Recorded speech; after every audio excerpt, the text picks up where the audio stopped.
मिस्त्री पलस्तर के रानी फंटी करनी धरे बोलाला वो। मैं मिस्त्री पलस्तर के रानी फंटी करनी धरे बोलाला वो। माल जल्दी उलद न रे बाई मारन दे मुला खुलाला वो। माल जल्दी उलद न रे बाई मारन दे मुला खुलाला वो।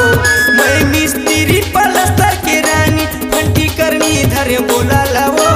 मैं मिस्त्री पलस्तर के रानी फंटी करनी धरे बोलाला वो। माल जल्दी उलद न रे बाई मारन दे मुला खुलाला वो। माल जल्दी उलद न रे बाई मारन दे मुला खुलाला वो।